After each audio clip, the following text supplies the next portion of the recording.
presidente, e não podemos fechar os olhos, a realidade que se impõe é que nós temos 2 ministros diretamente envolvidos em fatos que dizem respeito ao Banco Master.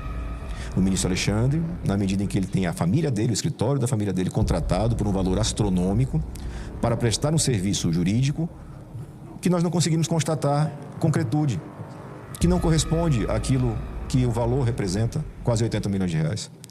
De outra banda, nós temos o ministro Dias Toffoli, também através da família, no caso dele uma empresa, um fundo familiar, do qual ele era sócio oculto, que recebe valores milionários também através de fundos do Banco Master. Olha o nível do discurso que chega dentro do Senado Federal. Você começa num tom sério falando de investigação, dinheiro e possíveis irregularidades. E de repente entra numa fala completamente fora do padrão.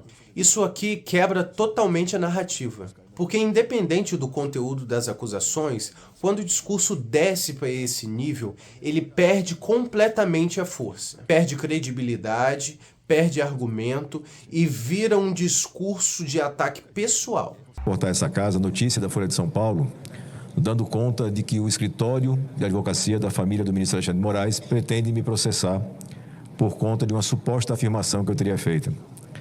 E aí eu uso esse espaço, presidente, colegas senadores e senadoras, para colocar as coisas no seu devido lugar. Eu sou um defensor do direito das pessoas buscarem na justiça a reparação por qualquer ofensa, qualquer dano que se pratique. E não acho que o mandato parlamentar garanta uma imunidade absoluta e restrita que permita ofender qualquer pessoa que seja. Mas o problema, presidente, é que a afirmação é falsa. Eu nunca disse, e aí vou ser textual, eu nunca disse que dinheiro do PCC foi parar nas contas de familiares do ministro Alexandre. Tem notícia parecida nesse sentido que circula há bastante tempo, mas não é minha. Eu nunca falei isso. O que eu falei, e é confessado pela família do ministro Alexandre, que tem um escritório de advocacia, capitaneado pela esposa dele, doutora Viviane, de que eles receberam, sim, aproximadamente 80 milhões de reais do Banco Master, que é uma organização criminosa. Hoje nós sabemos perfeitamente.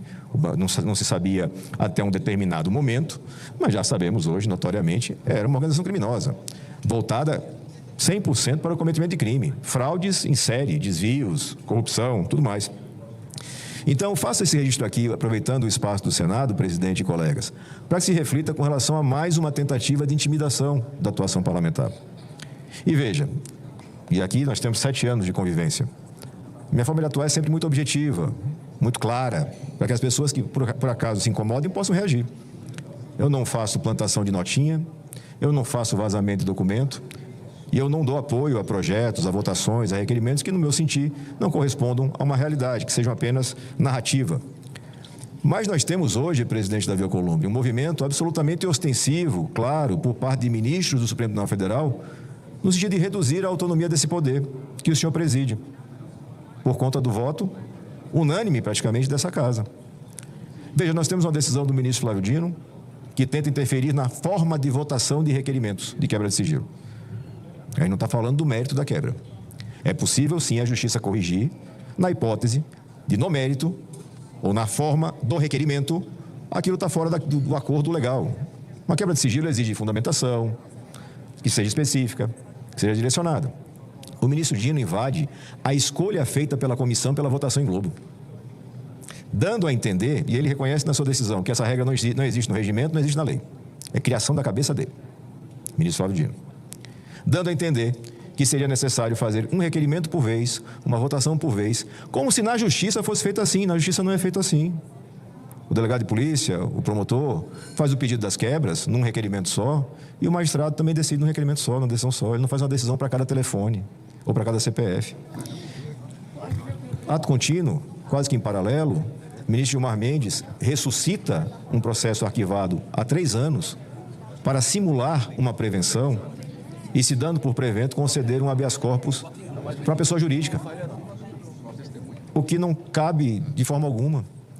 O presidente da CPMI aqui do INSS se aproxima e refere aqui os vários casos onde testemunhas convocadas por comissões parlamentares de inquérito, mistas ou únicas aqui do Senado, estão sendo autorizadas a não comparecer.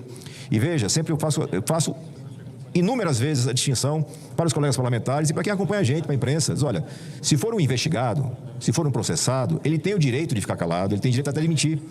E você pode, numa derivação, entender que ele não precisa comparecer. Investigado, mas testemunha. Chegam notícias plantadas pelo ministro decano, Gilmar Mendes, de que a intenção dele é apresentar um voto paradigmático para definir o que pode e o que não pode uma CPI. E veja, vão se avolumando os casos, vão se avolumando as situações de interferência indevida de um poder no outro. E em paralelo a isso, presidente, e não podemos fechar os olhos, a realidade que se impõe é que nós temos 2 ministros diretamente envolvidos em fatos que dizem respeito ao Banco Master. O ministro Alexandre, na medida em que ele tem a família dele, o escritório da família dele contratado por um valor astronômico para prestar um serviço jurídico que nós não conseguimos constatar concretude, que não corresponde àquilo que o valor representa, quase 80 milhões de reais.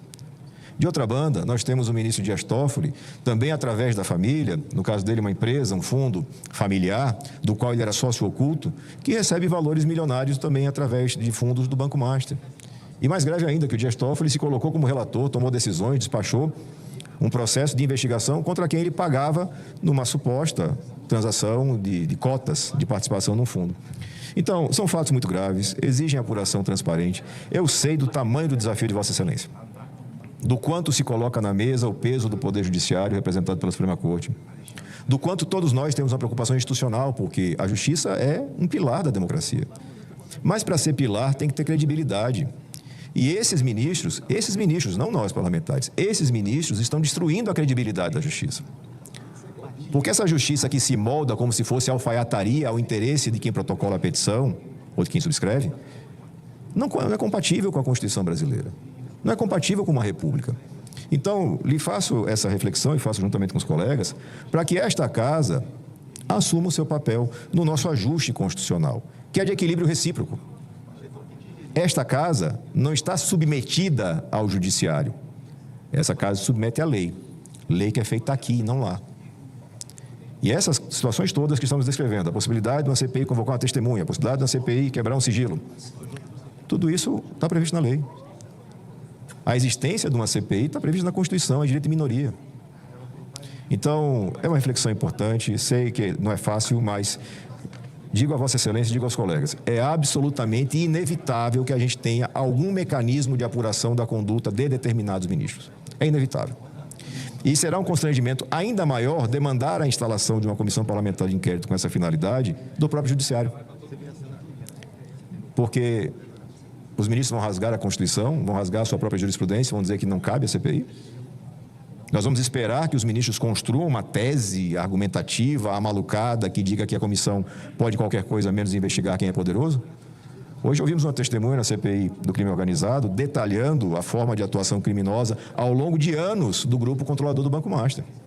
Anos. Virou banco com o seu proprietário, Daniel Vorcaro, já respondendo a processo. Já tendo, inclusive, a prisão decretada na operação Fundo Fake, a operação antiga da Federal. E mesmo assim o cara virou dono de banco. E como dono de banco lesou milhões de brasileiros.